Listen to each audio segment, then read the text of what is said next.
A inicios de la década de 1930, mientras Alemania salía de la crisis económica provocada por el Tratado de Versalles y el colapso de la República de Weimar, un nuevo orden comenzaba a tomar forma. Bajo la dirección de Adolf Hitler, el Tercer Reich no solo buscó el poder político y militar, sino también la construcción de una máquina financiera que sustentara su ambición imperial. Para ello, el régimen emprendió una de las campañas de saqueo más sistemáticas y brutales de la historia moderna. Cuando Hitler llegó al poder en 1933, el Estado alemán estaba sumido en la pobreza y en una profunda desconfianza hacia el sistema financiero internacional. En apenas unos años, el régimen nazi transformó esa precariedad en abundancia, y gran parte de ese crecimiento económico inicial se financió con oro que no le pertenecía a Alemania. El plan fue simple, pero despiadadamente eficaz: financiar la expansión militar, saqueando a los pueblos conquistados. Desde los primeros días de la invasión de Austria en 1938, el Reich inició la apropiación de los bienes del Estado austríaco, incluyendo sus reservas de oro y las cuentas bancarias privadas de miles de ciudadanos judíos. Ese fue apenas el ensayo general. Con la invasión de Polonia en 1939 y posteriormente de Bélgica, Francia, Países Bajos, Checoslovaquia o Yugoslavia y Grecia, la maquinaria nazi puso en marcha una estrategia de saqueo sistematizado. Equipos especiales, conocidos como los Einsatzstab Reichsleiter Rosenberg, tenían como misión identificar y confiscar obras de arte, joyas, propiedades privadas y, sobre todo, reservas de oro de los bancos centrales de cada país ocupado. En cada capital conquistada, el Reichsbank, el Banco Central Alemán, enviaba delegados para confiscar lingotes, divisas extranjeras y todo tipo de metales preciosos. Se calcula que solo de Bélgica, los nazis extrajeron cerca de 230 toneladas de oro. De Francia, se llevaron más de 530 toneladas. El oro era enviado directamente a Berlín, donde se fundía y se almacenaba en bóvedas subterráneas. Pero el saqueo no solo apuntó a los estados. El pueblo judío fue víctima de un robo sistemático que se extendió por toda Europa. Antes de ser deportados a campos de concentración, las víctimas eran obligadas a entregar todas sus posesiones: oro dental, anillos de boda, relojes, monedas, incluso objetos religiosos eran confiscados. Una vez en los campos, el despojo continuaba. En Auschwitz, por ejemplo, existía una unidad especial dedicada a extraer dientes de oro de los cadáveres. Este metal precioso, considerado hasta entonces símbolo de estabilidad financiera, se convirtió en el combustible oculto de la maquinaria bélica más mortífera del siglo XX. Entre 1939 y 1945, el Tercer Reich acumuló más de 2.600 toneladas de oro, una cifra que lo convirtió en uno de los principales poseedores de reservas metálicas del mundo durante la guerra. Pero el régimen sabía que su situación no era sostenible. El mundo estaba cada vez más en su contra. Con la entrada de Estados Unidos en la guerra, tras el ataque a Pearl Harbor en 1941, y los constantes avances de los aliados, el círculo comenzaba a cerrarse. Fue entonces cuando los altos mandos del Tercer Reich comenzaron a mover su tesoro. A partir de 1943, informes de inteligencia aliados advirtieron sobre convoyes que transportaban oro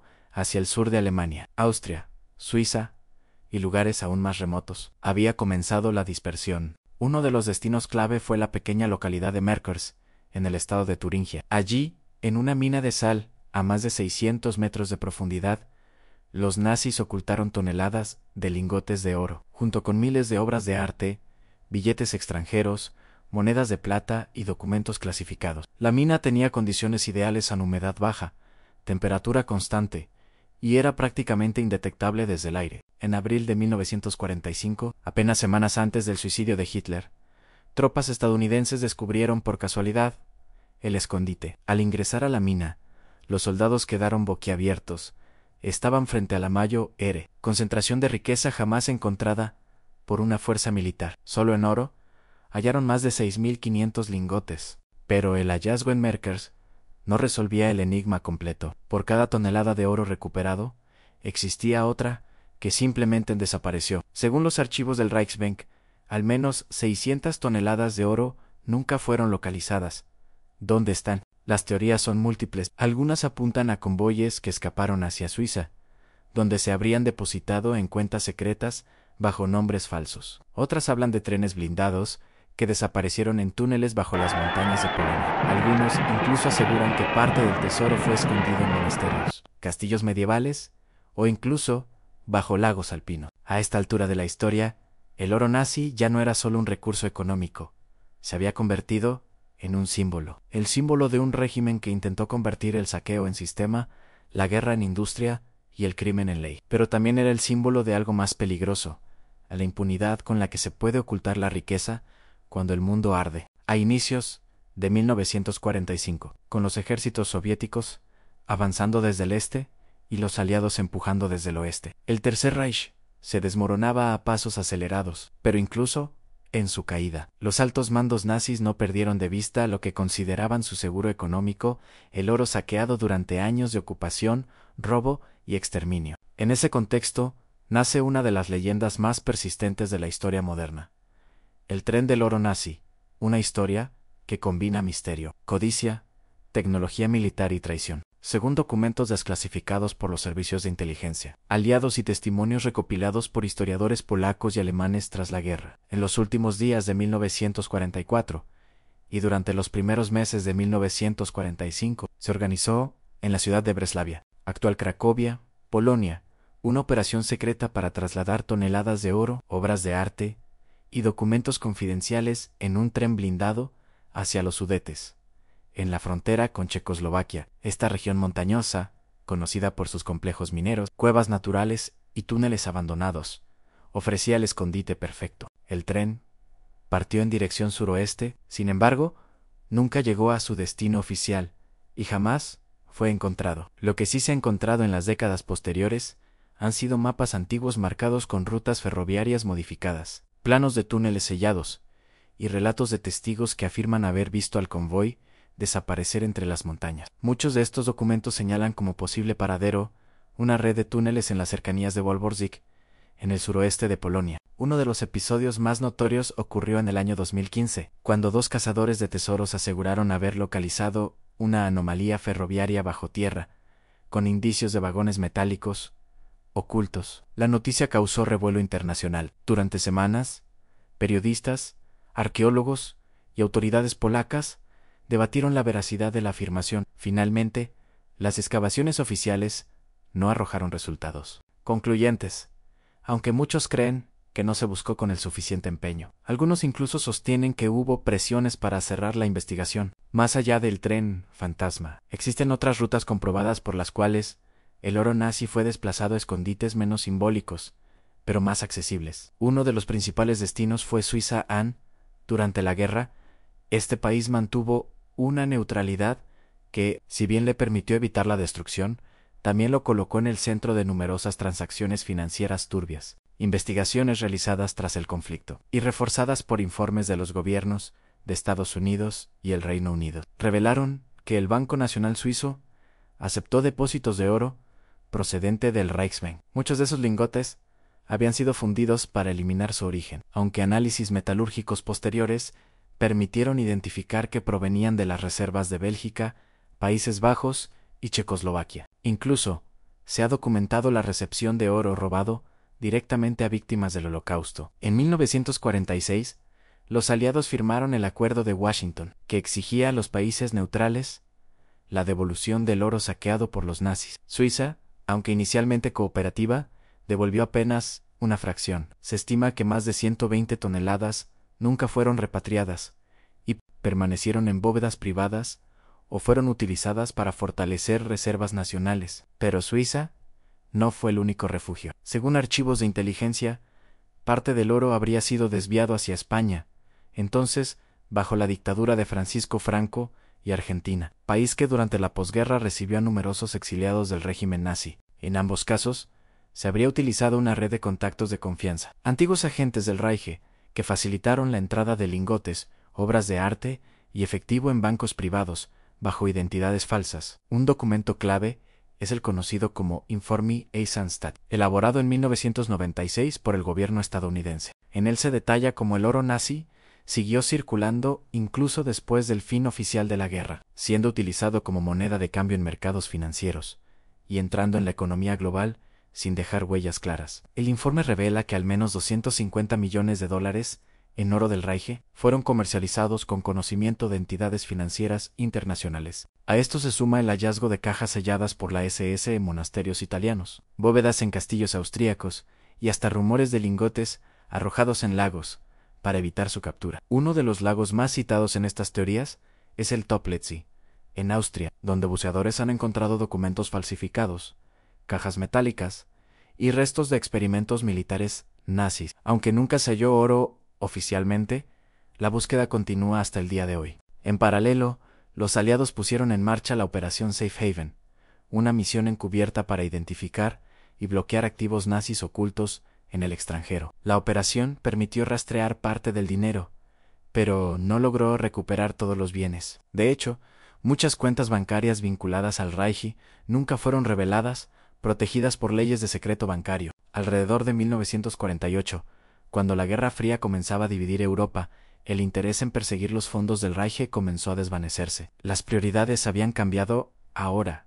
El enemigo era otro. Y así, muchos de los rastros del oro nazi quedaron sepultados no solo bajo tierra, sino bajo el polvo de la diplomacia y la política internacional. ¿Qué ocurrió realmente con esas 600 toneladas de oro nunca recuperadas? ¿Quién se benefició? ¿Están aún ocultas, esperando ser descubiertas, o ya fueron fundidas, gastadas y diluidas en la economía global? La Segunda Guerra Mundial terminó en mayo de 1945, pero para muchos, el conflicto dejó sin cerrar uno de sus capítulos más intrigantes, el destino final del oro nazi. Mientras Europa se reconstruía sobre las ruinas del horror, una red silenciosa de investigadores, aventureros, espías y buscadores de tesoros comenzaba a perseguir un objetivo común: encontrar las toneladas de oro que el Tercer Reich logró esconder antes de su colapso total. En los años inmediatamente posteriores al conflicto, aparecieron rumores de todo tipo. Uno de los más persistentes hablaba de minas abandonadas y sistemas de túneles construidos por prisioneros del régimen en los Alpes austriacos, en el sur de Alemania y en el norte de Italia. Estas estructuras no solo sirvieron como fábricas subterráneas de armamento, sino también como potenciales escondites para grandes cantidades de oro, arte robado y documentos clasificados. Uno de los lugares más mencionados es la región de Altaussee, en Austria. Allí, en una mina de sal, las tropas nazis almacenaron más de 6.000 obras de arte de valor incalculable, incluyendo piezas de Miguel Ángel, Da Vinci y Rembrandt. El oro, sin embargo, no fue hallado en esa operación, lo que llevó a especular que fue trasladado a otra mina cercana justo antes de la llegada de los aliados. Otro sitio infame es el ya mencionado Toplitz, un lago montañoso rodeado de espeso bosque, con una profundidad que supera los 100 metros. Entre 1945 y la década del 2000, decenas de expediciones descendieron a sus aguas heladas, encontrando restos de operaciones secretas del régimen en máquinas de escribir impermeables, documentos falsificados, monedas británicas falsificadas para la Operación Bernhard y cajas metálicas selladas. Sin embargo, el oro seguía sin aparecer. Y aún hoy, muchos creen que yace oculto en una cámara submarina natural, protegida por la presión del agua y la roca. En Alemania, las zonas boscosas de Baviera y Turingia también han sido epicentros de teorías. Se han localizado entradas a túneles colapsados, se han recuperado cofres vacíos con marcas del Reichsbank, y se han encontrado minas, con señales de haber sido selladas intencionalmente con explosivos. Se habla incluso de trampas mortales instaladas, para evitar que cualquiera accediera a los escondites. Muchos creen que los últimos oficiales de la SS, encargados de proteger el oro, murieron sin revelar la ubicación exacta. Otros piensan que simplemente huyeron con una parte del tesoro. Los cazadores de tesoros modernos no han cesado su búsqueda. A lo largo de las décadas, se han invertido millones en expediciones, sonares de penetración terrestre, drones subterráneos y estudios geológicos. Algunos grupos, con apoyo de gobiernos locales o universidades, han tratado de usar inteligencia artificial y sensores magnéticos avanzados para identificar posibles cámaras ocultas bajo montañas y lagos. Uno de los casos más notorios fue el del equipo polaco, que en 2015 aseguró haber identificado un tren metálico escondido en Walborgsik, enterrado en una antigua vía ferroviaria sellada por las tropas nazis. El anuncio causó furor internacional, pero las autoridades, tras semanas de excavaciones, declararon que no se hallaron pruebas concluyentes. Sin embargo, los expertos independientes siguen convencidos de que algo fue encontrado, y luego, silenciado. Esta es una constante en la historia del oro nazi.